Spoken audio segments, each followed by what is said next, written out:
are now listening to Talking Transparency, the podcast where transparents talk transparently.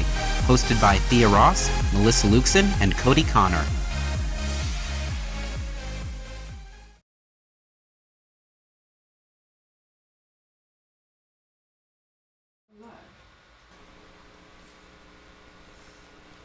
Welcome back to Talking Transparency. I'm Thea. I'm Melissa. And I'm Cody. And tonight we're talking with Lee Bruhhh. Hi, I'm LeeBruhhh. Yes. Lee Bruhhh is, would you like to introduce yourself and tell us a little bit about your accolades? Yeah, my name's LeeBruhhh. I'm a local 757 drag queen in this area. I'm our current reigning Miss Hampton Roads Unity. I've been doing drag for about 5 years now. It's very empowering to be able to express myself and be a different person. Love that. We love that you're here tonight, and we're going to be talking transparently about so many wonderful things. Oh. Before we do, let's talk a little bit about some of our events. Yeah? Yeah. Let's do it. We've got another Trans Family Dinner coming up on January 19th, where it's going to be hosted at the Life Center in Hampton. So if you would like to, you can go online to chaoscoalition.com/TFD to RSVP. You can join us, and it'd be wonderful to see you. It's going to be the night before the actual inauguration. So the last night without Orange Mussolini as our president-elect, I guess. Yep. So I feel like it's a good night to come out and hold fast to each other. It's a good night to be in community so that we all not anxious and nervous and alone. We're going to have breakfast for dinner, so that'll be fun. So definitely bring your appetites. And aside from that, I know we've also got this Sunday, we've got the Pride in the Peak resource fair, which is going to be very, very interesting. Hopefully we'll be out there. So if you'd like to come by, it's going to be at the Chesapeake Public Library from 1 to 4 p.m. Come out and visit us. There's going to be all the local organizations that can give you all sorts of the down low and information for what you need to know, especially when it comes to this upcoming administration. So if you need things like name changes or if you need things like that, definitely come out and talk to us. What else has been going on in your life lately, y'all? Well, we had the Trans Family Dinner at the Chrysler Museum, which was so fantastic. So many people. We had so many people, and it was nice because we had our own little space, and there was in the front, there was the Great Bake Off, but there was so many people, and I met so many new people, and the food was amazing. And then everybody was able to go around the museum. You could which my wife loved. She you could take advantage of that. Left me with the kids. And left you with the kids and went and looked at all the modern art and the glass and... Love that. Yeah. Michael Berlucci tried to get me to do the scavenger hunt, but I was like, I don't want to spend any more time with you than I have to, so no. Well, I mean, the scavenger hunt was pretty apolitical. No, I don't. We got to walk around like 2,000-year-old stone carvings. It was very cool. It was very surreal. Yes, yeah. To be like, it felt like we were standing in history in that moment. I guess we're always standing in history in a certain technical certainly, term. especially right now. This will be. Yeah. Yes. This time period will be well documented in history. Very much. Yes. They're gonna laugh at us in the future. What did you find? I found a deep sense of inner peace. Okay. That I immediately lost as soon as I walked out the front door of the museum. Damn. No, honestly, I just, it wasn't so much about finding anything. It was more about finding yourself in the art. The way that Michael had set it up was really interesting. And I really appreciated his perspective because it was more about starting conversations, like looking at the art and looking at oneself and seeing what is common, what is dissimilar, and procking those sort of the discourse and making people think about what this piece of art is. So interesting. That's a side of Michael I would not have expected to see. He's artsy fartsy. He's great. I know, but he does fucking marketing for the museum. So I don't look at it's not like he's the curator for the museum. You know what I mean? He does marketing. So I just kind of look at that and go, oh, he does marketing for the museum. But so that is there. He clearly has an appreciation for art beyond just that's not just his job. Absolutely. Which I can appreciate. I can say nice things about Michael Berlucci on occasion. I have seen it. I know it's true. You know it's true? There are nice things about him. Mm-hmm. We can talk all about other different issues. He's a gay man. Come on now. Well, he does dress very well. I will say that. And then I also feel as if when it comes to policy, there's a few specific issues. But we'll lobby you, Michael. We'll just give us some time. We'll lob some love on you, and hopefully you'll come back around. We're going to be friends Friends. You hear this? Friends. That's a reach for me, but I have enough friends. Thank you. But no, we had 78 people show up. Yeah, That's fantastic. 78. Which is an absolute That's amazing. banging. That was like, amazing. and like you said, the food was amazing. And the other thing I was talking about history is we actually, our resident crane crone, I don't know if you want to cut the over. flag. So good. We were able to complete the 1,000 folded paper cranes, and those paper cranes were also present at T-Door, which was several weeks beforehand, which is the 20th annual T-Door at the New Life MCC, which was an amazing thing to be a part of. It was a very solemn occasion, but we had them all spread out throughout the chapel, and then we were able to stitch them together into a 1,000 paper crane flag that you can hang on your wall right now, and it's for raffle. So I'm sorry if I'm plugging the raffle in the middle of all this, but it's really, really important that people go and get their tickets because it helps support the Kalos Coalition. We're desperately in need of funding for the upcoming year to continue our programs and projects. And then also it helps fund our trans wish list program specifically so that we can provide direct aid and community aid throughout our platforms so that we can get people like vehicles and housing assistance, clothing assistance, and other things. And how can people buy tickets? Oh, yeah. Go to kaloscoalition.com/cranes. You can go there and read all about the program. You can see lovely photos as well as you can buy tickets $1 for a single ticket, or you can do $10 for 12 tickets. You can do $20 for 25 tickets.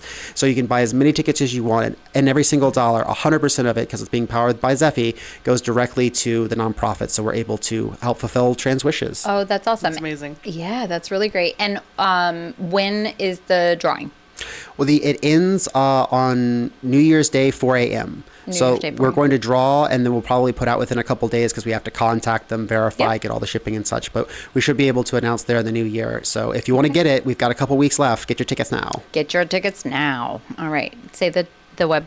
Yes, kaloscoalition.com/cranes. Also, kaloscoalition.com/wings for wishes, the number 4. So either one of them will take you to where you need to go. Awesome. Perfect. Okay, great. Well, let's talk with LeeBruhhh. I'm so excited. Hello. Hello. I'm so happy to be here. I know. I attended my first, well, I mean, I've attended lots of drag shows, but like my first one with you, like was at Keegan's, I think. It was Mother's Day. Yeah, it was Mother's Day. Yes. And it was Mother's Day because that day was also the day that Delegate Tim Anderson was harassing me on my Facebook page, and it was while I was, of course, at the drag show. So then I made a bunch of TikToks like about him harassing me. Yes, because I think it was either you or someone else tagged me. And the poster was like, I think this is LeeBruhhh in the picture too. And then that's when it took me to all that, and I was like, oh my God, what is going on? What is happening right now? That was a really fun show. Yeah, it was awesome. It was such a fun show. I mean, I don't know, you always do. I'm going to say something fun about that show. I did chaperone at that show. This was over a year ago, before she blew up. So I was a stan before she blew up. You were a stan before. Nobody knew this. I did Naked in Manhattan, and I did Pink Pony Club, and nobody knew the song. Yeah, no, I definitely. And it's okay because I'm a legit fan. Yeah, you are a legit fan. My mom was like, "What was that?" I was like, "Oh, it's Chaperone." She's like, "I don't know who that is." I was like, "Yeah, nobody apparently did." Yeah, no. Well, everybody does now. Yeah, everybody does now. And I saw her in Austin at Austin City Limits in October, and it was like 60,000 people that were just jumping and screaming. And one of our friends, in Austin, that exactly hot to go. HOTTOGO. So and it was hilarious to see like on the lawn or whatever, where everybody's wanting to do the hand movements or whatever, but it's literally like packed. You're smacking everyone. You're literally smacking everybody. But she was amazing. I love her. Great queer icon. I mean, very much so. She's really great. So, but yes, Mother's Day. That was where our introduction was. Yes. So let's get. Well, I have some more silly questions about like the things about just drag in general, but and it's more of fashion and just things like that. So we'll get there after we like talk about like more like little more serious things about it. But one of the things that we talked about last week was pronouns. Yeah. When you're in drag, obviously she, her. She, her, yes. Okay.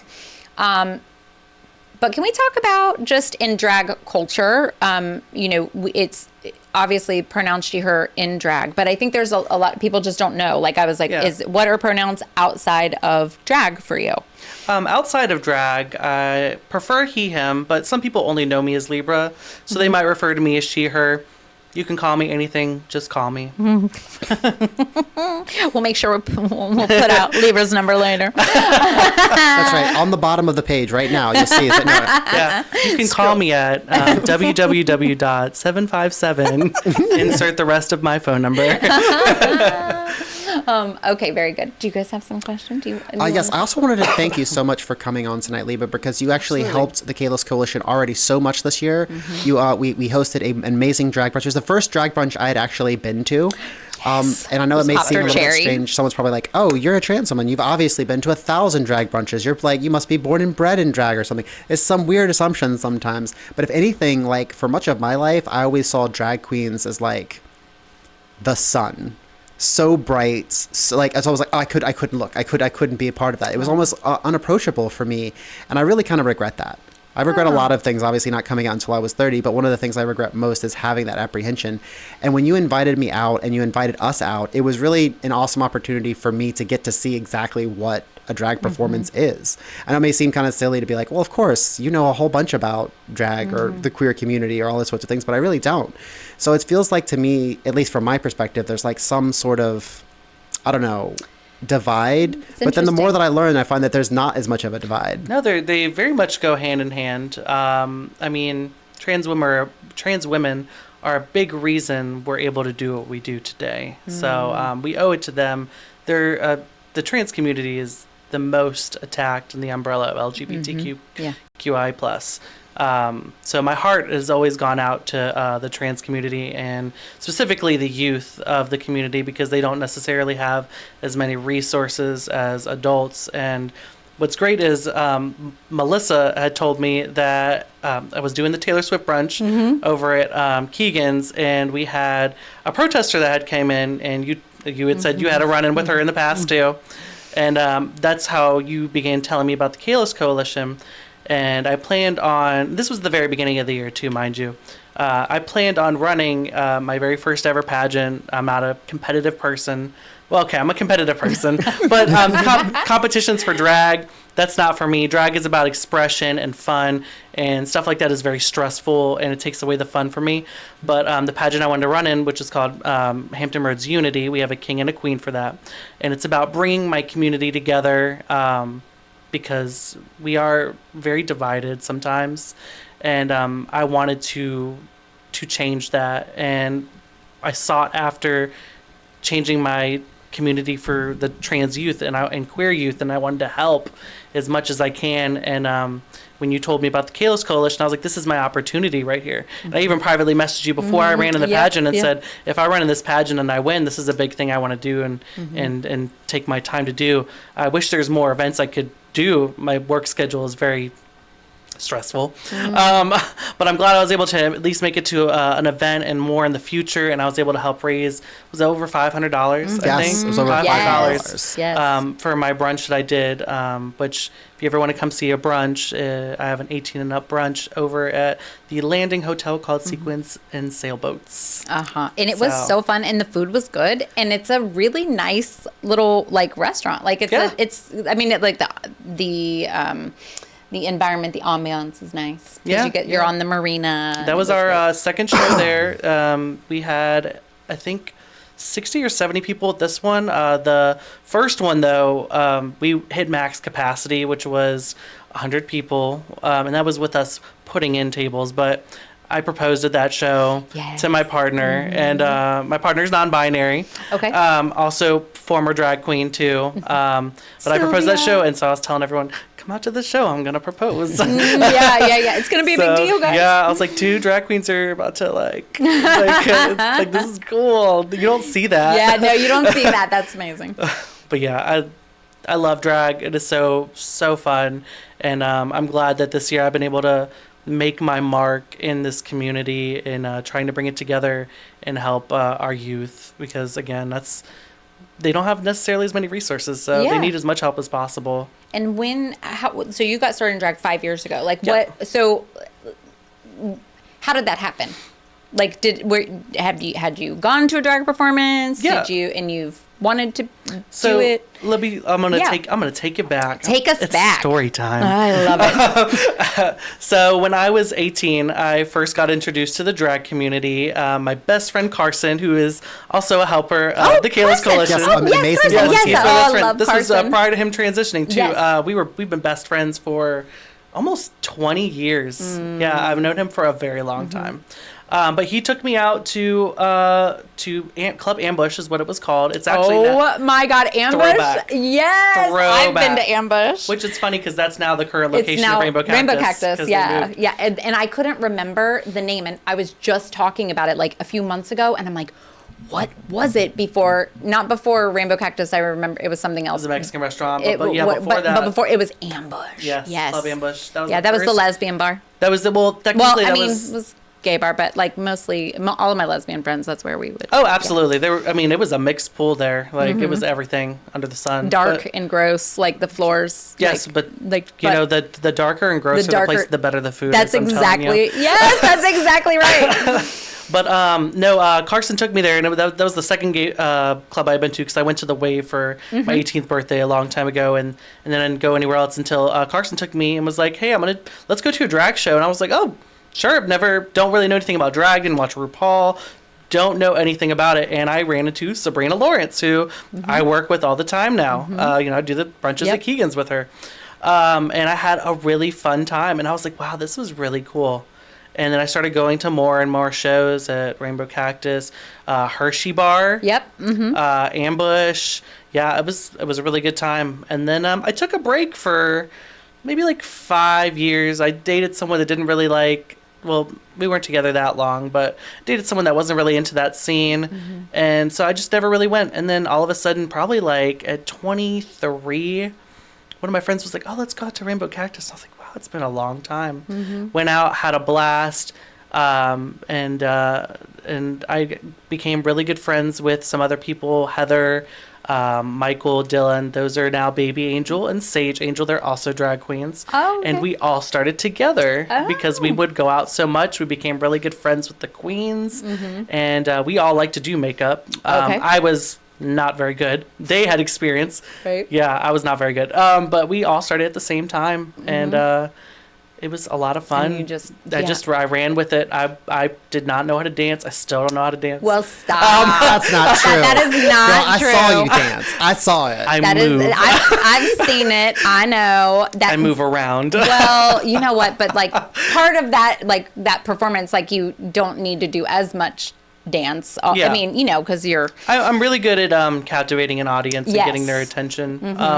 But I had just started, and then ironically, I started dating my partner, Sil, and they kind of helped me become who I am because I started right before COVID, and so I had this period of time where I wasn't doing anything. No one knew who I was because I'd only performed Yep. twice, and then COVID happened, and I had a lot of time to practice my makeup. So once we reopened everything, I came out like they're like, "Whoa, Damn, whoa. that's LeeBruhhh." Yeah. And then I kind of just ran with it there. In the last 2 years, I think I've been just trending upward, and I love it. It's an investment, isn't it? It is very expensive. I was about to say it is not for If you starting off in drag, you can wear like some cheaper stuff, but like if you're really like doing the thing Yeah. and you're working at like the nice places, they want you to be pristine and perfect and have the right hair and the outfit, and the tights are really expensive. I'm telling you, Yeah. it's $25 a pair of tights. Oh, wow. And you got to wear like 3 or 4 pairs. Oh. So if you want to have the whole ensemble from hair to makeup, etc., you're probably wearing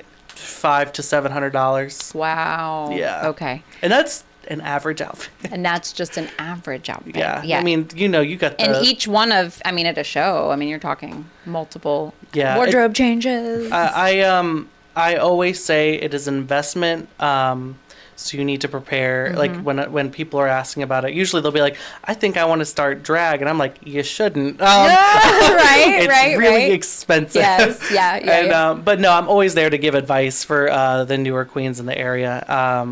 But it is very expensive. Yes, yeah, it is. It definitely is an investment. I mean, I don't even remember like I don't remember where. I think it was in California, my first drag show. But I mean, I've been to many drag shows, so like I don't even remember necessarily my first experience. But I often have given people their first experience, right? Because because I'll be like, hey, there's I'll see there's a drag show, and just if you've been in the community or around the community, it's something that will pop up, in your circle. So you'll be like, hey, do you want to go? And then, of course, you'll get mostly cisgendered.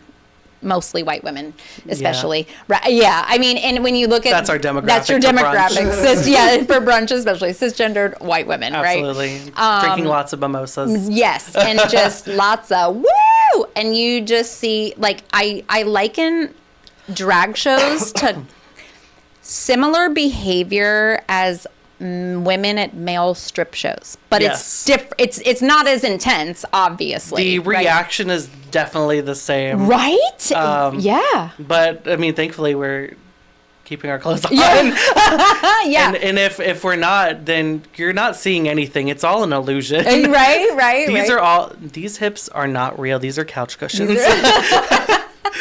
So when so like but like my oldest, who's 30, when they were in high school, we took their best friend, who is gay, but he was only out in our home. Okay. Because like my home, often when my kids were in school, my home was like the safe space for many of my kids' friends. So also that I always had to control myself, because those kids, I always had to make sure I didn't go over to their parents' house and snatch them out by their hair, because you know what I mean? Just it always would make me so upset. But I definitely took their kid to their first drag show at Crocs.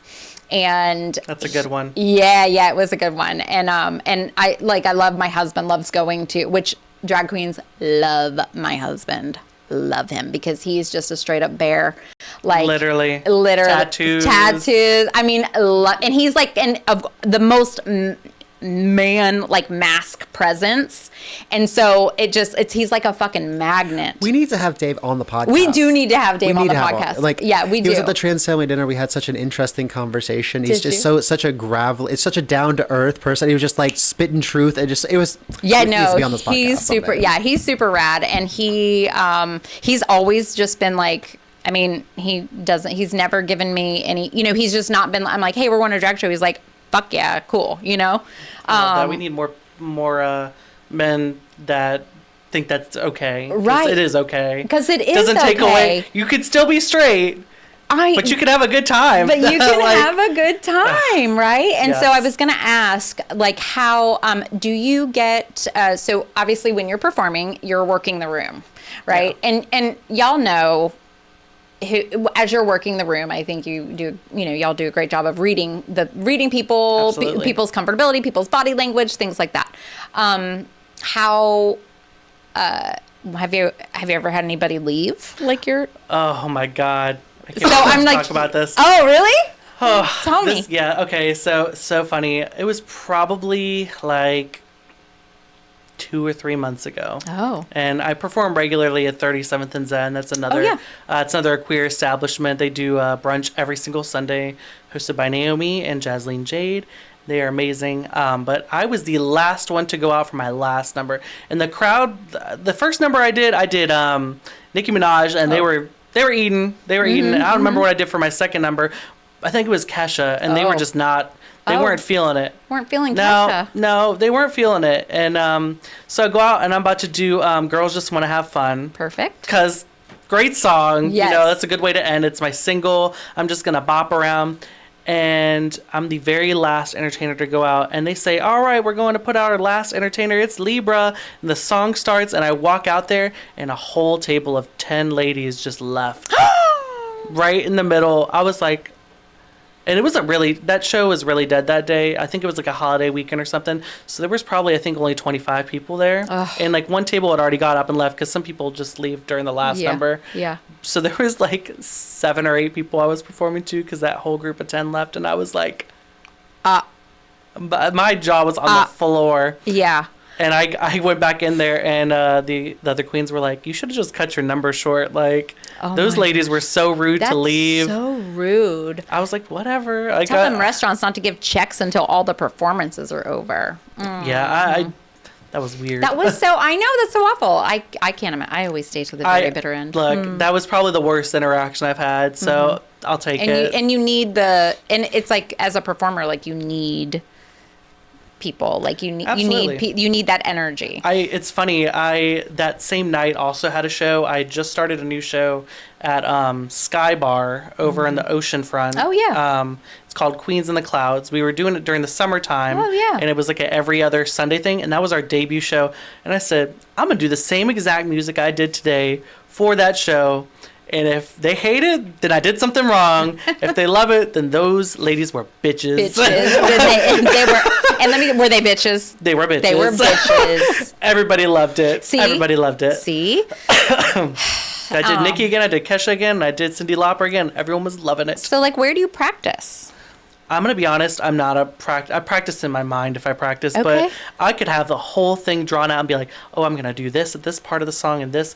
I walk out on that stage and the first 10 seconds is scripted. And then after that, I'm like, all right, here we go. And I just kind of just go off script and I kind of follow the beat. And, you know, if there's like a beat drop, that's when you know you're going to do like a trick or something. Sure. But when the chorus is or not the chorus, but when the other bit's playing, you're going and getting the money and the chorus starts, you do the dance. So I kind of have that down. I have, okay, I need to know. I have a drag song. Like, I feel like everybody should have like a go-to, like a drag song. Like, if you were gonna do drag, like, what would your song be? I have one. Mine would be "Kill Bill" by SZA. That's a good one. Like, right? That's a good Wouldn't one. that be such a? That's a fierce one. That's a like I definitely do not want to invest in like being a drag queen, like you know. But I. Oh no, and it looks like a whole but lot I don't, of work. and it's a lot of work. I don't want to do it. But Cody. But I think it's also why I get so excited when I'm at drag shows, because like I could envision myself doing it. Okay, like, so I'm gonna say this now. Yes. Next time I have you guys for another fundraiser, I'm gonna just throw you into our contest for raising money to dance. This is gonna be your moment. And I'm gonna have you this is your opportunity now to come up with a drag name. To come up with a drag name. So I can announce you. Oh my God, I'm so going to, I will work that room for Kayla's Coalition. Don't you worry, I will work that room. I'll work the room for Kayla's okay, so on the spot, obviously I already was prepared because I already had my drag song prepared. So what I need y'all to think about what your drag song would be. I don't know, like. What's a go-to song you would dance to? Yeah. That I would dance to? Yeah. Mm-hmm. Oh. And you know the words. I mean, I think knowing the words is That's kind of very important. You can't watermelon cantaloupe every day. I know the words. I know the words to a lot of songs. Is that a trick? Yeah, if you don't know the words, you just say watermelon cantaloupe. And it looks like you know the music. Oh, wow. I have been in drag suicide tricks. many times, not knowing a song. And I have gone around and been like, watermelon cantaloupe, watermelon cantaloupe. So that's the reason why I asked you where you practice, because I'm like, I would have to know, see, I'm such a perfectionist. I would have to make sure like I knew all the words by heart. So I do. I listen to all the music in my car. Of course, I absolutely would have to know all the words. Okay, well, you have to So think. what's your song? I'm intrigued. I know, right? Man, my drag song. Thea looks like she if knows. I was gonna go sing, you don't know what you would do? Yeah, you don't know either? Like my set, so my wife does an amazing karaoke of Gold Dust Woman. Okay. I could see that being in there. Gold Dust Woman. I kind of like Shake It Off. Oh yeah. That's like something that I would Taylor Swift secretly put on when I'm having, Taylor. Yeah, like because I like the happier music. Oh yeah, like, me too. Yeah. Florence and the Machine. Oof. Oh, I could do Shake It. yes. I could do her. It's Shake It Off with her. It's Florence and the Machine. Ooh, I could do that one. You know, what'd be fun is like. You ever heard of Me First and the Gimme Gimmes? I feel like I've heard. So. I feel like I've heard of them. They are like, what they do is they take like classic songs Mm-hmm. of any genre and then turn them into punk rock. Ooh. Oh, those are fun. It's fun. They have like a country album, you know, Over Yeah. the Rainbow, Mona Lisa, Oh. just all of any song that's ever been famous, basically. So you like a punk ensemble and like an upbeat. Yeah. Oh yeah, I like definitely like I like upbeat. Yeah, something very that's just. Yep. I mean, as far as, I mean, unless I could do, you know, like, there's this song by Gift that I really like called "They Just Don't Know." Are the rules in drag? yeah, It's got to be a what's- popular song. What's the Or it's- what's the criteria to picking Yeah. the said song? So you have to kind of read your audience. I feel That's like very you would want to important. be popular.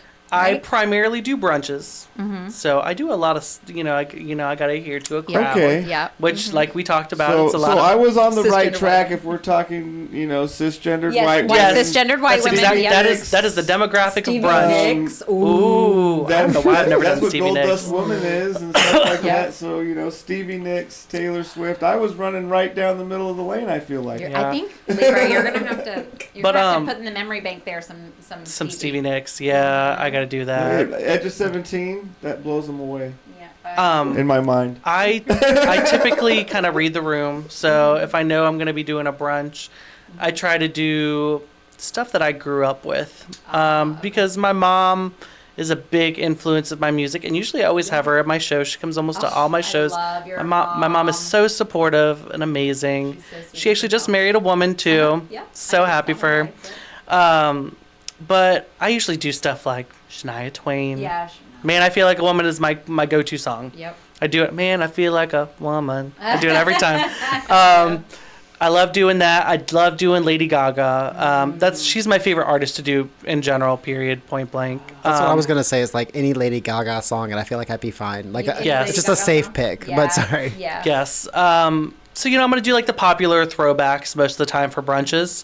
If I'm doing a night show, which I don't do those often, I'm going to do something that I know is different and I know is going to, people are going to be like, ooh. Like, when I was a kid, I loved My Chemical Romance. Oh yeah, I love MCR. And they're still my all-time favorite band to this day. So I will do the Black I Parade was gonna occasionally. say Black Parade. Yes, and people will hear that first piano note and go, That would me, yeah. I would- I love doing that. I did that the last time I was at Rainbow Cactus, and everyone was going crazy. Yeah, and it's fun to do, I would think, songs where people are singing along. Like, Yes. where it's so, like a Yes. Taylor Swift brunch. Like, I mean, that's got to be up there to one of my favorite. And I wouldn't consider myself a Swiftie. Like, my best right friend. down the middle. Yeah, like, my best friend, like, just flew to Toronto to see her show. Like she is a Swiftie. Like, I did definitely surprise myself. I cried a few times when I went to the movie, like, because I didn't realize how much I have been impacted also by her music Yeah. and just like things like that. So, but it was so fun. It was really fun. It was just everybody and so the energy of the everybody. whole room was singing along, which I'm not a Swiftie at all. Don't listen to Taylor Swift. Know some of her songs. Yeah. I learned all the music that I performed for that show, and I was like, some of this is really good, and some of it has really good messages. Yeah. Great person. She's a great very person. great person. She's incredibly She talented. endorsed Kamala, which was amazing did, too. yep. But yeah, that brunch was a lot of fun. Look, you cannot be a drag performer doing a Swiftie brunch and not know the words or like know this because 'cause your everyone else fans does. will shake like everybody else does. So like if you don't Yes. know the words to the songs, like I would feel like. And I got some difficult songs. I got some of her, like, I got the Evermore album, which is like very dark, yeah, and yeah. mysterious. It's my least favorite. Yeah, It's not- I'm also it was I'm not- a it was not a Beyonce. fun. It was not a fun album to do, but Yeah. I picked some good songs off of it because I'm the upbeat queen. I like upbeat music, and that is a very slow, dark album. And I was like, I had a little cape on, and I was just twirling it. I know. I saw it. Your costume was really good for Taylor Swift. Yes. Thank you. That was actually I borrowed that one from Sabrina. Oh yeah, Sabrina's probably got all of them. The pink album, or the pink album, the purple outfit I wore. That was nice. That was nice. I did Dear John with that. It's the costumes for drag for me too. Like the costuming, Absolutely. like part of the costuming, and the it's obviously how elaborate the costumes are, but also like I don't know what the word, like the look of the words, but how y'all pair everything in, it's interactive. You know what I mean? Like you come out starting in this, whether it's a full like covered gown type thing, and then all of a sudden it's like the boom, reveals. The reveals. Yes. Thank you. It's like the reveals. I love a good reveal. This outfit I'm wearing is actually a reveal. It is a reveal outfit. Because I usually have another outfit under, which I do now, but it's not. I'm not taking it off. Yeah. But this, I love show, a good reveal. Like in the middle of a number. It's so good, and people love that. Just another layer. Yeah, no, we do. We love it. I just had a silly idea. I was just gonna say, like, what if I did Biddy and the Jets and dressed like a jet and then stripped off and then had like an awesome outfit underneath of the jet. I'm just in my head and I'm like, if you want to be my lover, that's probably one that we could do. That's my other go-to, the Spice Girls. Oh yes, Spice Girls. Oh. Wannabe is that's one of my. Wannabe. I've done Spice Girls, Shania Twain to death. Oh, I love it. See, that's the that's what people in the world spice up your life. Yes. Benny and the Jets, though, it's good. That's a good one. I don't know. I feel like the jet theme. Get some costumes. It'd be real fun. Love it. Love it. I don't know. Also, you have to go real hard into the Jets, but I don't know. I'm not the drag queen here, so you could be. But you could be. But you could be. I don't know any Taylor Swift songs. Don't do it. Who is Taylor Swift? What? Yeah. Like, I could not. I would get eaten alive. Okay, fair. Plus, I can't do makeup like that. I mean, And this actually segues to a wonderful question. just a little chapstick. I was going to ask, what would you tell someone who is interested in getting involved in drag? Someone who's like intimidated, or maybe someone who is like curious about their gender, but is like, I want to go do this. How would they get involved? Like, do you mean like becoming a drag queen, or just seeing the drag scene in general? I think participating, because I feel like saying come out to a show is but like what that next step, that next half step and a half, 2 steps, like me, where I'm just sitting there like, this is amazing. Like saving up money. First thing, start saving money. It all starts with pride events that are all ages, because not unfortunately some of these places there are age restrictions, because brunches I feel like are very appropriate and should be all ages for drag, because we're not doing anything inappropriate. I understand the club scene is a whole different demographic. Right, sure. But if there are an all ages brunch, I definitely would encourage them to come out and see it, because it is a very like you said, the Taylor Swift brunch, when everyone's singing along and you feel so unified and together in a group of people that just you can feel the love in the room. That brunch right there, and again, not a Swiftie. But that was the most like love I've ever felt in a room before at a show. Yeah. Like hands down. And if if every show could be like that, I would tell everyone to come to a show that's exactly like that. For sure. But we're unfortunately limited to some age restrictions. So I always encourage people to get involved with their community through pride events, like anything Hampton Roads Pride. That's all ages. Yeah. And you get to see a great drag show. You get to free mom hugs. Love them. Yeah, free mom hugs are amazing. They the free mom hugs group. They come to. There's a show at Dave and Buster's. Oh. They have a bingo show and a drag show once a month. And they are, I think, at both of those every single month. I know for sure the bingo. And they're great, and I always will go over there and give them a hug in the middle of my number. Drag bingo? Drag bingo. I need drag bingo in my life. It's at Dave and Buster's? Yeah, Tuesdays. I think it's the first or second Tuesday of every month. Oh, wow. Yes, Fuchsia DeVille. Yep, Fuchsia DeVille is the host of it now. They just had a bunch of shit happen because Dave and Buster's used to promote it, and they I can't remember the exact details, but basically there was some sort of change up, I think, in leadership through the corporate office or wherever state they're in. And they said, if any of you guys are doing a drag brunch, you're cutting that shit down. And so they're finding a little loophole, and Fuchsia and Scarlett are, those are the two hosts, Yep. they are renting out the space.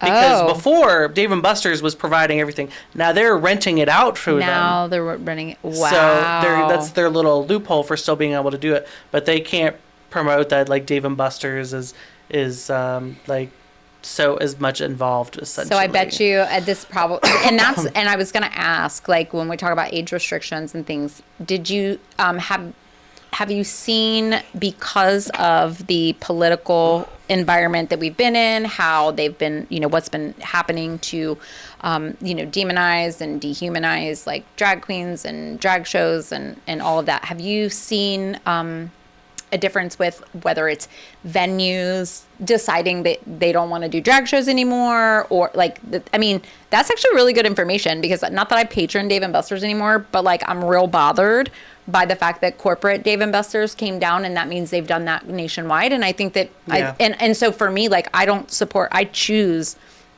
consciously not to support businesses like that. And I put that out there to make sure that other places know. So if Dave & Buster's, if you're listening, which somebody forward this to them, if you did that, like that's where's your bigotry coming from? It sucks. It's a double-edged sword, because you're like, I don't want to support a place that does that.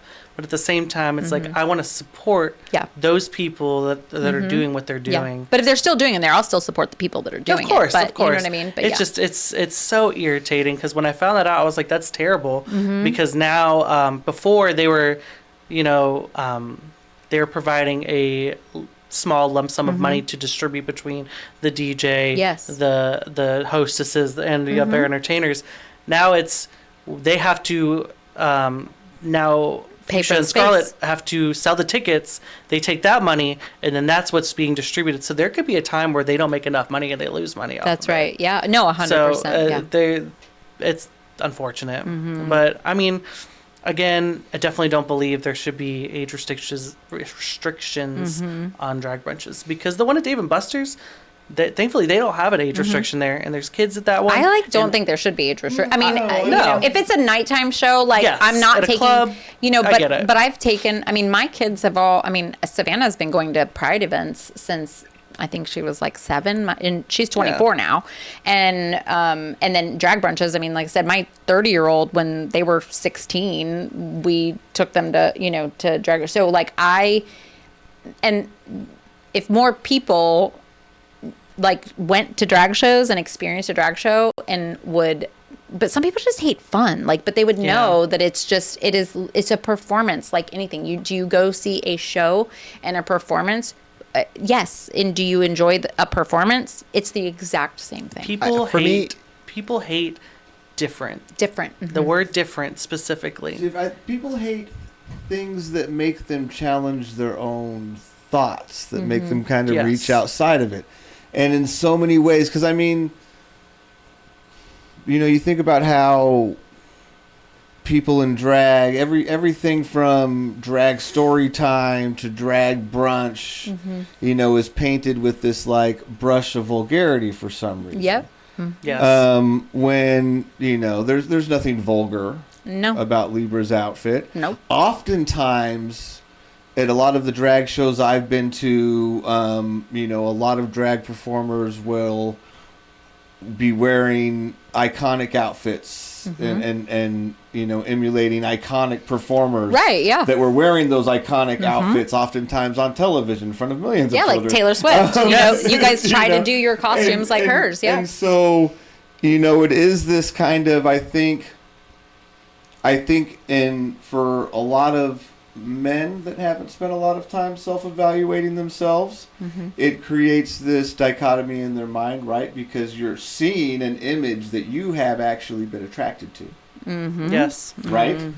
And then, just that whole inability to be able to, have a more advanced thought in that situation. Right. Often, I think, plays into it quite a bit. Just the inability to be uncomfortable and analyze yourself and all of those things. Because to me, there's not anything more vulgar about anybody wearing an outfit that wasn't vulgar when somebody else was wearing it. Correct. And so, to me, that's what I think more than anything else is it's something that makes people have to challenge themselves in their mind and have to kind of dig at themselves and be honest. Most people avoid being honest with themselves, especially when any part of that honesty might be difficult or revealing or might create a difficulty in their thoughts or mind. Yeah. And so instead of just doing that, they attack it. You stop making me have to be uncomfortable and challenge myself, please. You stop being yourself so that I don't have to face myself. Yeah, yeah.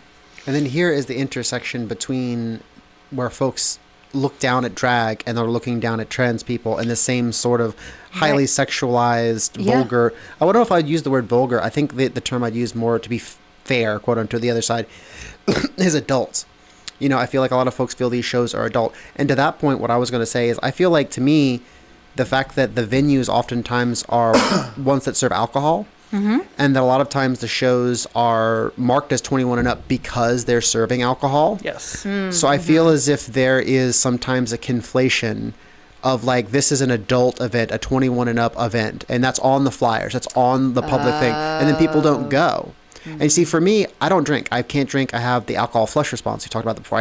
As soon as I put alcohol in my mouth, so you won't catch me out at gay bar. You won't catch me out at any bars because that's not where I'm going to be. So it's not really environments that I find myself in or even find myself wanting to seek out. And then when I think about it, when I look at that sort of stuff and I see 21 and up, I don't think it has to do with alcohol. I know now, having been to and knowing how these things run, how events run, and how people want to have a good time, they want to have a drink, they want to do this. It's nothing untoward. There's nothing adult or vulgar about this any more than, okay, you went down to the local family restaurant and they've got a bar and they've got some wine and they've got a few things. There's nothing wrong with that. But what I think a lot of people do is they put us in this box. They say, you are sexual, you are adult, you are inappropriate. And I can understand why we'd want to do that with alcohol for children. There's physiological reasons why you don't want to have young. Of course. Right. Yeah. But even still, some of that's cultural. Well, yeah, and you got folks in the world who are drinking at 16 legally around the world. Right. So. Well, yeah. No, absolutely. And I hadn't even really thought about the 21 plus and it's like that because of alcohol, but you're right. There is some kind of assignment, I think, to people. There's not an association that it's because there's going to be alcohol served. It's association for people in the sense of it must be adult content. Yeah. But it's not adult content, and I think, and so this is also where we get into. Well, here's a question: how many cisgendered men are drag queens? Great question. How many do you know? How many do you know? Or how many do you know? None. Right? None, right? Okay. Give me the list. You give me the list, right? Yeah. How many do you, that you would know? And so, so there's that piece of it, right? But you're not a trans woman. You're not, right? And so one of the things that we had kind of we wanted to talk about I guess maybe the intersectionality, or not really, of the trans community and drag queens. Absolutely, yes. And maybe if you could kind of talk about that in your experiences. Yeah, this is definitely something I've really, I'm very passionate about talking about. I was on the news last year talking about a very similar subject because it pertained to the bans across the country for drag. And I talked about how, which unfortunately they did edit some of this out. Of course. Yeah, unfortunately. But I did talk about how it's basically these laws that they were writing aren't necessarily to stop drag queens, but it's a direct attack on the trans community. The wording that they picked specifically for it, talking about if someone that is born this way is out in public but dressing a different way, yep, and they, then they're a drag queen. And that's illegal, and we're going to arrest you, etc. Right. That's not right, you know? Correct. And I go back to the 1970s and some of the laws that you'd see at like places like New York or other urban centers where they would have specific laws, but like if you have so many articles of clothing, if you have 3 or more articles of clothing that you're wearing that or don't match your gender or something like that. So there's all sorts of ways in which historically they police articles of clothing, the specific length of hair, all these sorts of things. My understanding, and this is so funny because I was talking to my father about this, is that is the man. You know, when he grew up, it was like, cut your hair, you got to do all this sort of stuff. And it's so funny how many people, you know, are just in love with the man nowadays. Oh, you know? Oh, yeah. And, well, so the idea of clothes having gender. Look, that's so stupid. It is so stupid. So stupid. So it at what point If we it's challenge- true clothes are trans because they have changed genders back and forth many times right? throughout Like history. like men and women both wear fucking pants. Like I don't like what Yeah, if I'm wearing flower pants? Are you going to tell me that those are only women's pants because they have flowers on them? And so I'm at what point I'm like maybe somebody needs to challenge when we're talking about Tennessee, like Tennessee specifically, I know has a law like that, and it talks about what you're wearing. Like somebody needs to challenge that based on where is it identified that articles of material have a gender assignment because it's unconstitutional. It is. It's taken away your freedom of expression and speech. Right. And at what point are you impersonating, quote unquote, another gender? Another gender. It's very vague. Like, what if you are, you know, a cisgendered woman that got a little older and just does not feel like shaving that mustache that popped up? Thank you. I've met a couple of them. Are they Y'all. now impersonating a man for some reason? I literally have a beard on this side of my face, and I am not kidding because I have PCOS. I literally have to shave my face in the shower. I choose to. Do I forget often? Yes. And then I'll be like in my car and I'll go look at something and be like, because I'll like go to like look and put on lipstick or something like that in the car, and then I'll be like, oh my god, why have I not? Because they'll be like out to here, and it's my whole chin and all of this. And so I mean that the idea of how we like that wearing a dress or something is that you're trying to be I just don't. At this point, we're getting so much back into like we're gonna be Handmaid's Tale. I feel like y'all. Oh my god! Like the day after the election. Yeah. That is the exact picture I shared on my Facebook. Yeah. I said, "Guess this is our future." Yeah. We are literally moving back in time right now. Literally. It's so bad to where sometimes like me and my partner don't want to hold hands in public just because like we don't want to get hate crimed. Right. Like, yeah. It shouldn't be like that. No, like it shouldn't. every space should be a safe space. We're never gonna have that. 100%. But every space should be a safe space. It is a safe space almost always for straight people. Mm-hmm. Oh, no, always for straight people. Well, I mean, you know, sometimes it's categorized racism. Yeah. Well, that's where I'm for going sure. with that. Oh, But, yeah, I got you. But yeah. yeah, I mean, 2 men and 2 women, or 2 trans people or non-binary, whatever the spectrum, can't hold hands in public because that's different. Yeah. Like I said, people are scared of different, something that is different from themselves. And the majority is white people. They are scared of black people, any other race that isn't white because they're racist. They're scared of gay people because that's different. That's not what they are. That's right. Different scares people. Different does scare people. And that's how the world is. The world is different. It's a melting pot. Yeah. I think different scares people that were raised and trained to be scared of different. Yeah, it all starts in the household. Exposure. It starts in the household, and it's become part of our society. We, it's become standard operating procedure to motivate and, motivate people through fear. Right. Oh, that's 100% that is our modus operandi. Yes. And one of the fear. topics we were discussing the other day was the difference between transphobia and transmisia. Oh, transmisia, And this is actually yeah. a really good point because we've discussed, this sort of like visceral, like disgust, this like vulgar, this sort of reaction that people have that's almost more, and then we've discussed this sort of fear, which is more ingrained, sort of like this act. But to me, I think we're talking about two separate things here that are very adjacent. They have very similar effects. They lead to our ostracization, oppression, the separating or siloing of us, and especially trans youth and queer youth.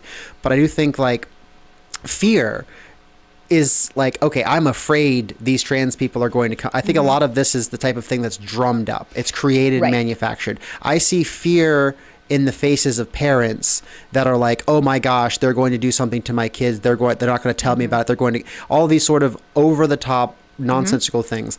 And that sort of transphobia, I don't think most people that get to know trans people end up afraid of trans people. No. Because we're just people. Right. But Yeah. I do think that on another level, even people who meet trans people get to meet people. There's another like, I just hate someone who makes me question that discomfort Yes. I have Yes. because I don't know, I can't identify your gender. I'm not able to see you as a sexual object. I'm not able to see you as not a sexual object. Yep. That lack of being able to class or put someone in a thing makes them so uncomfortable that they will hate that person. Right.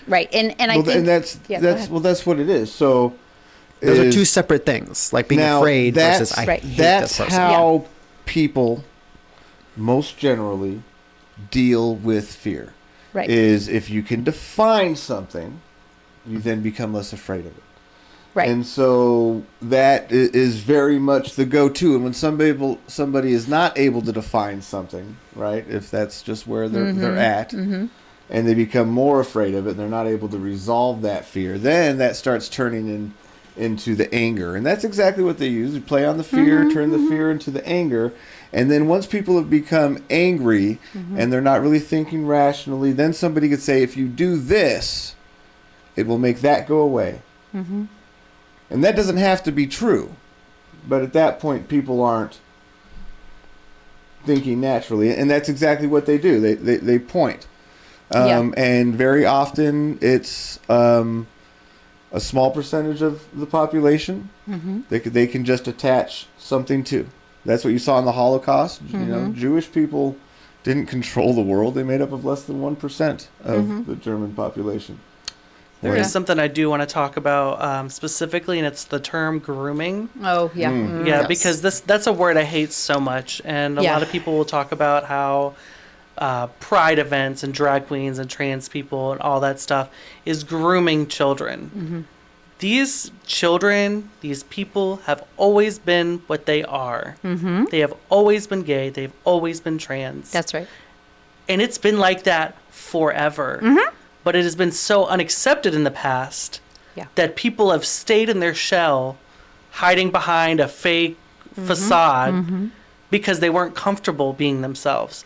Thankfully, unfortunately, maybe not in the future, but as of right now, we're able to be who we want to be. We are, yeah. And we have more opportunities for people to become themselves, what they truly are, trans, gay, queer.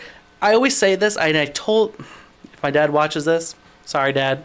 I told my dad one time, because my dad and I had some struggles in the past, but I told my dad one day, I said, Dad, do you think I woke up and I wanted to be gay? Do you think I wanted to be ostracized and criticized for who I am? No person wants to wake up and be different. That's right. I'm proud of who I am, and I love being gay. I love being different. But I didn't want to go through all the struggles in life that I've went through. Right. I would have loved to have turned out straight and been normal and blend in. I'm glad I'm not now. Yeah. But I was like, people don't want to be like this and be hated.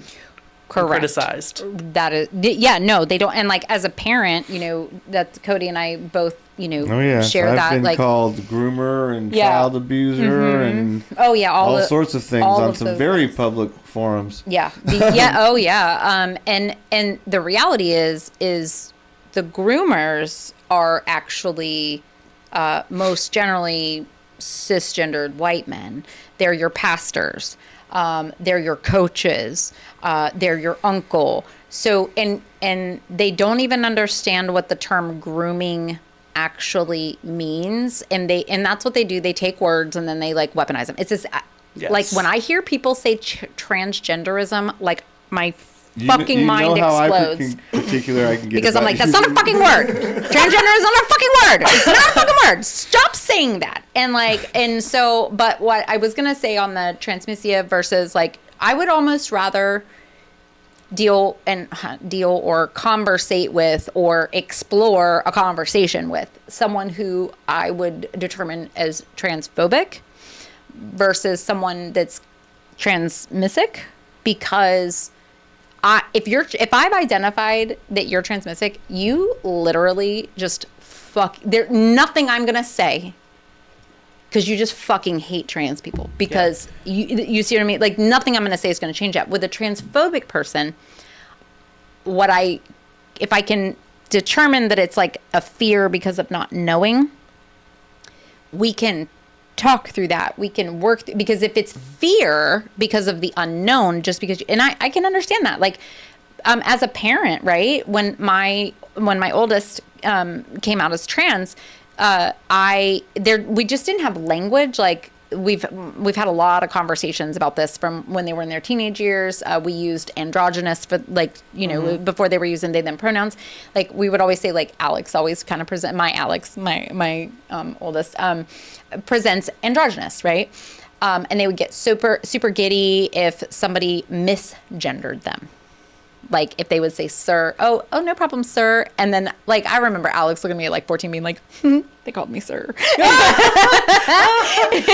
so funny. And then and then I would look and be like, Alex, like I mean that's funny, but also like how uncomfortable people get when they misgender somebody. But so Alex would never say, they would just look at me and be like, they only call me sir. But on that point of the discomfort that people have, because Yeah. I think that transphobia is fed by that discomfort. Yes. Someone gets the pronouns wrong, they get corrected, they all of a sudden feel like they're being called to task. There's all this discomfort. Yes. But I would Yeah. like to also, before we get off the transmisia versus transphobia discussion, just point out that like I have engaged with a lot of people who are trans like they hate trans people. Transmissic. Oh, me too. Yeah. These are people that come into support groups Yeah. that will like pretend to be trans people, get all of our photos, share those around onto hate groups, make all these social people who literally are motivated when they wake up in the morning to spend hours every single day harassing trans people. And then to come back to what you were talking about with specific language, there's two, what is it called? Dog whistles that have really come. One is groomer. And groomer is all sort of groomerism and the way that they conjugate it, which I think is really disgusting. And obviously that negatively impacts me and negatively impacts our mission at the Kalos Coalition. We're hosting trans family dinners. There are multiple people who have come at us and have all sorts of different things to say because we want to create those safe spaces. But then beyond that, I lost my train of thought here. I apologize. Is that the folks that really, really hate us, they get called transphobic. They get to hide amidst that crowd of ignorance. They get to be amongst, someone's grandfather who's never heard this before. And, oh, well, I really still love you, but it's going to be a little awkward here for a little while. They get to hide amidst that crowd and pretend that they are the same people when they are not. Right. These are people that invade safe spaces. We're talking about people who are legitimately hateful. So I think it's important to have a differentiation of the language. Yeah. Because I think a lot of people feel like, oh, you're calling me transphobic. That's like calling me racist. Like I'm not going out there like, being racist against people. I'm not being against trans people. I'm ignorant. I'm curious. I'm a little bit afraid of being called out, of being seen as ignorant. I feel like a lot of transphobia today, that fear is not of trans people, but of having to engage with us. Agreed. Ignorance of knowing how to talk to us and how to and I think that feeds into a larger resentment, frustration that easily spins into transmisia if they get into the wrong crowds, into the wrong social media things and the wrong YouTube things. Well, next thing you know, they're hearing about, oh, we're a danger to kids and we're all these different very, very negative things that get into certain specific examples of like one or two terrible trans people. But it's like you take any group of people that's like a couple million people, you're going to find some folks that are legitimately terrible. Of course. Absolutely. But on the other side, when we talk about pastors, and we talk about churches, that's not necessarily like, I'm not saying that that's every single pastor. That's not every single priest. I wouldn't even begin to do that. Not every, no. But I know locally multiple people that were caught red-handed. I won't even say their names for fear of getting sued. But the point is, caught red-handed. Oh, you mean by Rock Church? Yes, I'm John talking about Blanchard. yeah, I'll okay, say thank his you. name. Well, I mean, but that's a church. It's right next to an elementary school and a high school, and he was caught in a police sting, red-handed, soliciting Sure underage people, was. and they let him off. And it wasn't the first time. He held Easter services. He's going to be doing Christmas Day services over there, right 100 feet away from the school. Yeah, And I got people yelling at school boards about me being a pedophile because, like, it's really these people hate us. He was coming and speaking at the school board meeting.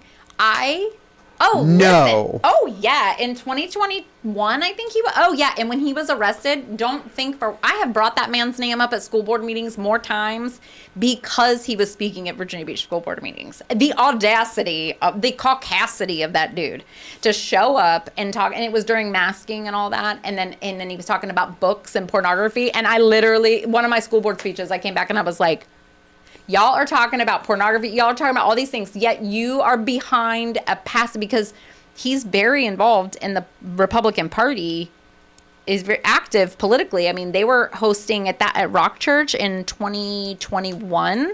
They were hosting Sydney, the leopard, the cheetah lady that was like Trump's attorney, Sydney. Powell? Say again? Powell? Yes. No way. Yes, they were hosting an event with her as one of their speakers, and like and so I just was like, man, this guy speaking at the school board meetings. Because kids have to go over to the because I graduated from Kinsville High School. I went to Kinsville High School. When you had like the parking lot too small for Kinsville High School, it was built in the 70s. So there's a huge parking lot at Wright Church. So kids have to go over there and talk with the to be able to get their parking passes. So they literally send 14, 15, 16, 17-year-old young girls and boys over there routinely to the Rock Church, and they park in their parking lots. And it's just, to me, if we were actually serious about groomers, we would do something about the folks that we know are grooming children. Literally. That's But right. these people do not care. No, right, exactly. They know they really don't. How many drag queens can you say groomed someone? Right. How many pastors can you say groomed someone? Y'all groomed me to want to do drag. Oh no. I feel like Oh no. with it, though. Come on, you were born with it. Oh God. even I know. I'm like the second I'm like, I want to do this. I get to lip sync. I don't have to actually sing. I can lip sync and wear a lot of makeup and a costume and just be the center of attention. It's got my name on it. I love being the center of attention. That's a Right? big reason why I do it. Is your name Libra because you're a Libra? I am a Libra. I know, me too. That's Yeah, why October 16th. I'm the 21st. Period. Yes. Yeah, I'm the 16th, and then my partner's the 23rd, and my mom is the 23rd. Oh, what? But they're the first day of Scorpio season. They are Scorpio. Yeah, well, listen, I'm a petty bitch. I got a little Scorpio in me too. I'm a cusper, so. I have a Libra moon. You have a Libra moon? And I'm Scorpio rising. Oh, so you got a little petty bitch in you too? Capricorn with a Scorpio rising. Are we talking about stars? We're talking about our astrology. Astrology. Well, astrology. The pageant that I competed in, the theme was presenting in the form of zodiac. That was the category I did not win, which is so funny. What? That's funny. You didn't Yes. win that category? I did formal evening wear. I won talent and Q&A. What'd you do for talent? I did a Gaga number. Oh, you did? I did I think it was like a 5 or 6 minute Gaga number with like 4 different Gaga songs. There was a reveal, and then I'll have to show you the video. We turned around a box that I had some pups with me.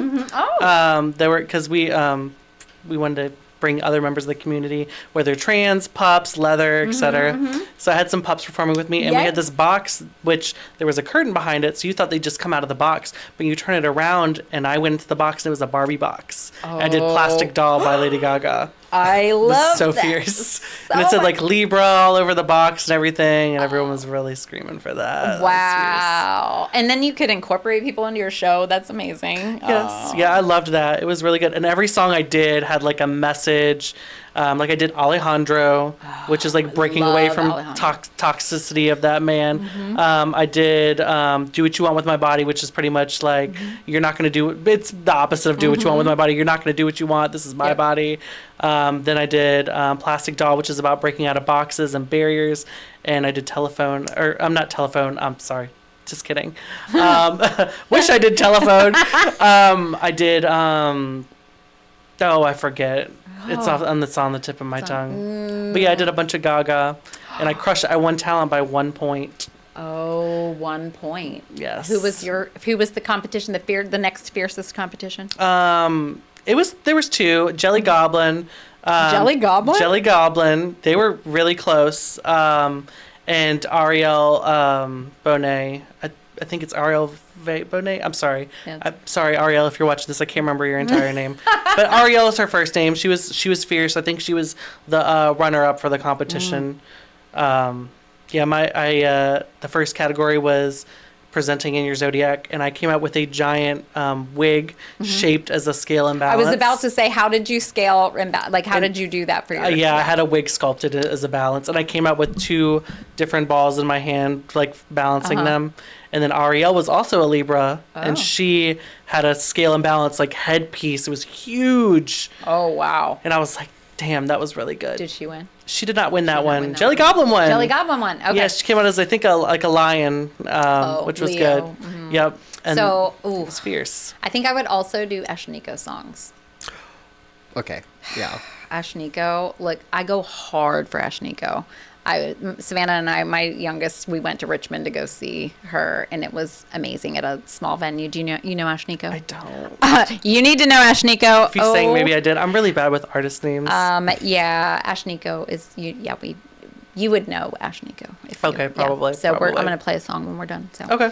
Well, and then I'll show you my talent. Oh my gosh, yes. And do you make your costumes? Do you buy your? I do see on like socials like that you'll put out there you're selling some costumes and stuff. Is there like a swap? Is there like a drag Yes. queen swap? They're like a bunch of pages. I use like 3 or 4 of them where it's drag queen swap. One of them's called like Ultimate Drag Queen Swap, and Love that.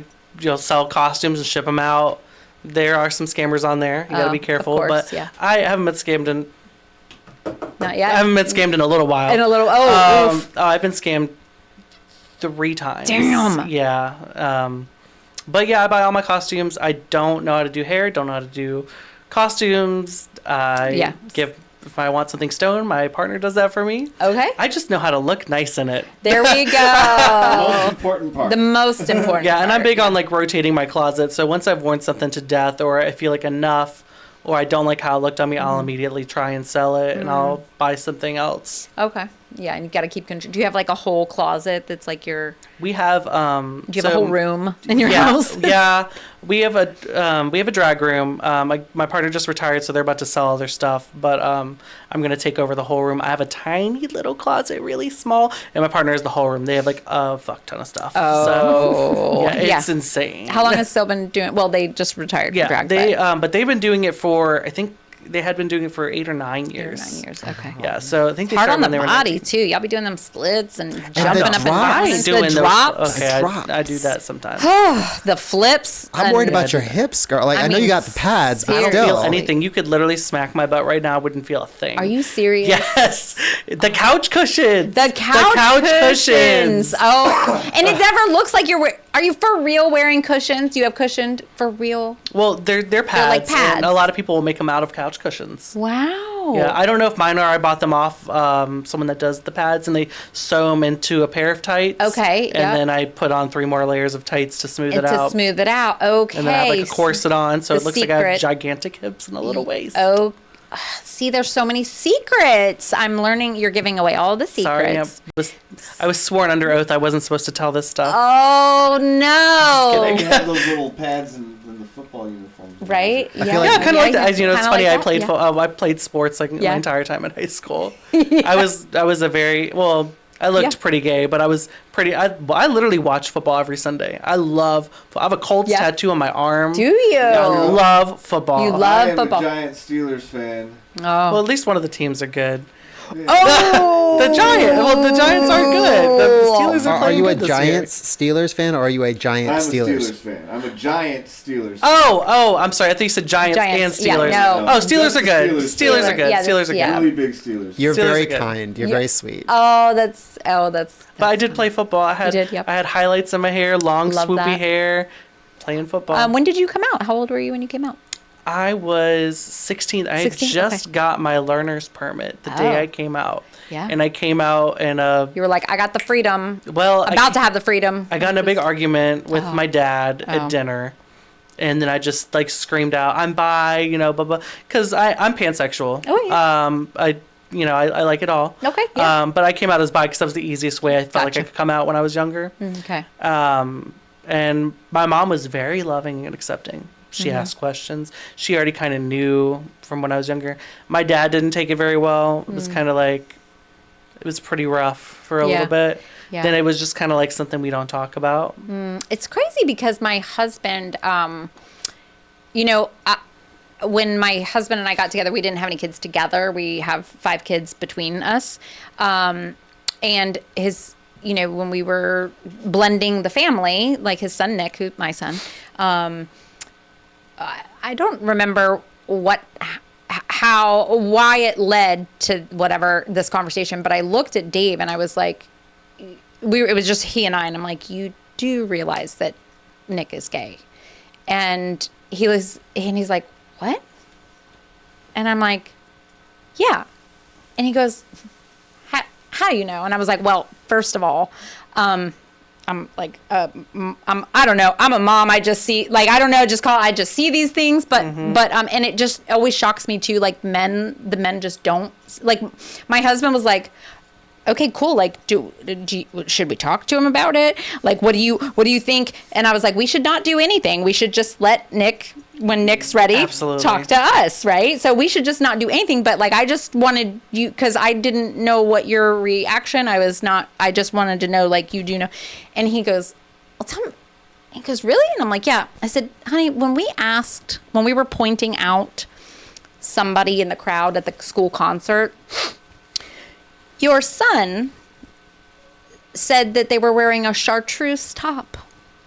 He only watches Rachel Ray's cooking shows. Like, I mean, like, I love it. I love it. Okay. And Dave was like, oh, valid points. Like, but it was just so, I'm like, he used chartreuse. Like, I've never used that word in my whole life. Right? But I love it so much. Right? Yeah, no. And I was like, he watches Rachel Ray cooking show. Like, if he wants to watch something, it's going to be like a cooking show or whatever. I'm like, he has great taste. Like, are you kidding me? He's constantly talking to me about, like, complimenting me on my makeup when and it, like, just stuff like that. And so Dave was, I'm like, your story just reminded me of, like, like how moms, like, I knew They just kind of have that intuition. Yeah, They like just know. with Alex, language changed over time because as a teenager with Alex, they came out as a lesbian first, Okay. and then it was through their college journey that they came out. They came out as non-binary, and then we had the discussion of being that they were like, I'm trans non-binary mom, and it made so much sense to me. Like, it made way more sense to me. It was almost like a everything. What's the word I'm looking for? I knew as soon as they said trans, I was like, it's like everything from their childhood and made sense and came into focus for me. That was like, yeah, that it just makes sense. It made sense. And so, I don't know, there's just something with, like, moms sometimes with that, but you may not have that experience. I'm just going to say, it's a big sometimes. I was going to say sometimes there because my mother was the exact opposite. Yeah. Like, And she and I know literally there will are. do everything she can to remember me, like, not remember me going through her closet at like 6-7 years old. Yeah. She would just remember me tearing my clothes apart and restitching them, like, in the middle of the night. She doesn't remember any of that. Doesn't remember any of that. Yeah. Yeah. So, Yeah. but So I it feel is like some folks sometimes. just have selective memories and they see Yeah. people for Yeah. who they want to see them as Yeah. regardless. Right. So, and I only bring this up so Right. strongly because if someone's listening Yes. and their parents did not give them that sort of affirmation That's right. or sometimes a lot of times if you're young, if you have one or two bad experience, you hide so much of Yes, yourself. correct. You can shrink so much of yourself into a very Yeah. small. So I don't know. Sometimes those No, things you're aren't right. as. But also, I was going to say, I feel like cis men in general Yeah. just completely ignore what the McKinsey scale, which is problematic Yeah. into itself. Right, But yeah. I feel like it's like they just so badly want to avoid any sort of implication of being like homosexual that they're just ignorance, just ignorance. Yeah, yeah, You know, yeah. so that doesn't surprise well, me. It is. It's in so many ways, evaluating that, right? Especially when so much of your value, or at least what you've been taught is your value, right? As a cis man. Mm-hmm. So much of what you've been taught is your value is attached to that. And so much of your acceptance in life, especially from other cis men, and very often from the people that are in power and have influence and ability to, make your life easier or more difficult. So much of that can be attached just to that minor challenging of the patriarchy. You can go from part of the club on your way somewhere to useless as a man. Oh, look. In so many different areas of your life. Yeah. And let's be real, no matter what somebody wants to tell themselves, clearly very few people have the fortitude, testicular or otherwise, to really face that fear head on. Agreed. And the big, tough, I don't cry, Toxic that cut masculinity. doesn't hurt. I know, right? I got balls on my truck. Oh. If anything, Truck nuts. is Hate even those. more terrified of being rejected and of being devalued and of being told, and that's a big part of it. That's so much. I wish that more men would be able to attach their actions to those motivations, more cis men, because they don't really see how much they're making these decisions out of fear and really a weakness, and they don't see how much that it damages them. No, They agree. don't see because they don't look, because they refuse to look, and that way of thinking is destructive as it manifests itself in the world around us. That same destruction is happening inside these men. That's why it's manifesting in the world around them. That same destruction. And it really is, it's as somebody actively healing from that experience, it's very difficult to see. It's part of why being, involved in the LGBTQ community, the trans community especially, has in so many ways been so healing for me. Yeah. Because there are so many times in my life I can look back and see moments where parts of myself were suppressed out of that fear. Oh, yeah. And places where I could have been a better father, but I wasn't because of that. Places where I'm so grateful that it didn't affect my life more. I mean, because I can remember, my grandma Gloria, so super close with her when I was younger. because just kind of the way I grew up. My mother was very unstable when I was very younger. Yeah. You know, my dad was very unstable when I was very young. My grandmother Gloria actually had custody and visitation rights over me. And I remember when I was very young, I would sometimes walk around in her shoes. They're cute shoes, right? Yeah. I very much admired her. Yeah. And really loved playing with Care Bears. Mm-hmm. Really loved the color pink. Still love the color pink. Real men wear pink. Real men wear pink. Thank you.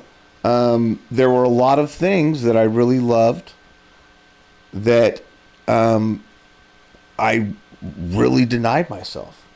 Not only did I deny myself, but I created a lot of self-hate for myself attached to things that I enjoyed because of the possible consequences, because of how I'd been told, because of how those things have been presented to me for my life. And that is a culture issue we have. That here is in a America. culture issue we have, and then that culture issue gets compounded because I'm not allowed to hurt as a cis man. Right. That is not allowed to be. I am an impenetrable, strong, undauntless, rah, rah, rah. You're not supposed to cry, Cody. That's right. Boys don't cry. Boys don't cry. You know, One of my favorite movies. the only emotion that is been validated, or you know, when I was younger, for me, the only useful emotion you have is anger in the appropriate situation. Right. That's the emotion that you use in the appropriate situation at work. Discipline, anger, aggression in the appropriate situations. Those are the appropriate emotions. Right. So you're not allowed to hurt. Well, and then Vulnerability. if you do those things, then you're gay, right? Then you're gay, then you're gay. sad, then you know what I mean? Then you've lost your value Yep. and your place and all of those things, right? And so you create this cycle. Yeah. And look at how we've used, because of toxic masculinity, look at how we have, as a society, then made LGBTQ plus a bad, like it's, you know what I mean? That's essentially like how they've made it bad, right? It is, and that's why we have problems with, right? Where men can't sit at a drag show, right? Because it's too challenging The biggest for them. crime you can commit to yourself as a cisgendered man in traditional society is to heal. Right. Because that's to admit that you were hurt, to admit that That's you were right. weak. Yep. And So now that's you not stay acceptable. stuck there. So your alternative option is to not think those thoughts. Right. Yeah. And that's exactly Thank you. the strategy. Right? That's the strategy forced on kids. No, don't think those thoughts. No, don't you be you because my kids might see it and think those thoughts. Right. Like when kids are like, and this is actually a great, when you're thinking about like kids at drag shows, right? Kids are not thinking, they're watching a performance. They are looking at you the same way I look at you in my head is, oh my God, your makeup is beautiful. Look at that hair. Look at the outfit. Celebrity. Yes. It's a very like celebrity look. And they're not, nobody's thinking, or kids especially aren't thinking that is a man, right? Or a woman. Like it's just like kids just don't think like that. The last thing that's on a kid's mind when I'm performing is sex. Right? So I don't know why adults think that that's the motive. Right. Because that's what adults are thinking, and most people are not able to think past their own thoughts. Right. Yeah. No. And this has been and I'm like, do I have any more questions? But this has been really amazing. I agree. And we have really, I know I have enjoyed getting a look into the drag scene in the community, and and now I know that you're wearing like 3 or 4 pairs of tights, and I never would have like thought that actually that you're wearing that many layers. Hot. Summer Are you for drag sweltering? is horrible. the worst. Oh my And god. I believe at some point you volunteered to do a number. Yeah. Hello. Yeah. Oh, I'm gonna it's hold you to that. don't worry. I'll come prepared. Also, before we wind down, I wanted to ask, do you have any events that are coming up that we want to Yes. specifically plug, we want to tell people about, we want to get folks out to? I do have a couple events coming. I have 3 shows coming up next month because I don't do Christmas stuff. Oh, okay, good. So I took Good a break for boundaries. This month. Yeah, I took Yes. a break this month. I don't listen to Christmas music. I love that. But I believe January 5th, I just got asked to do the Dave & Buster's show. Okay. I need Oh, as a great. fill-in. So I'll be doing that with Fuchsia, Scarlett, and one of my besties, Chanel Cleopatra. Oh, Chanel Cleopatra. Is that a name? I love it. I love it. But that's going to be a really fun show. That's at Dave & Buster's. And if you follow me, I will be posting all about it. I also have another show on January 19th, I believe. Okay. And that is going to be at 37th and Zen. That'll be another brunch hosted by Naomi and Dazzling Jade. And then at the end, I think it's the last Saturday of the month. Don't remember the number off the top of my head. Might be like the 25th or something. I will be at 37th and the Zen again for a night show where we will have all the former reigning Miss Hampton Roads and Mr. Hampton Roads Unities that are available. That's the one I want to come to. Yes, that's going to be so much fun. It is just going to be a good time. Everyone to unwind, have a nice time during our trying times that we have, and just, bring the community together, have a nice time. Yeah. I'll be hosting that with Fuchsia. That is very And exciting. it'll be really and that's fun. at 37th and Zen. It's at 37th and Zen. It'll be a tell, night show. And tell the folks how to follow you Yeah, as well. how to follow. Oh, yes. okay. So you can follow me a few places. My Facebook is Alex, Alex, Winecoop, WYNKOOP. And then I use Instagram, and that'll be LeeBruhhh, LEE, period, BRUHHH, 3 H's. So it's LeeBruhhh because I'm a dude. I know this may surprise y'all. I'm a man in a wig. Shocking. I know, crazy, right? I just look so good. But yeah, you can follow me all those. I'll be posting all my events. And I'm really excited. It's going to be a really good year. Yes. 2025, we got to make the best of it. Yes, So. this was already a really good year, aside from the election results. Yeah. So let's make this one better. Yes. Perfect. Well, the only thing that I have left to say is the thing we say at the end of every podcast, which is trans joy defeats hate every time, and it's going to defeat hate in 2025. yes. Absolutely. Absolutely. This podcast is brought to you in partnership with Collective Tattoo and the Kalos Coalition. We are listener supported, so if you like the show, please consider donating to us on Patreon at patreon.com/talkingtransparency. Like, share, and subscribe across social media, and be sure to visit our Linktree at linktree.com/talkingtrans.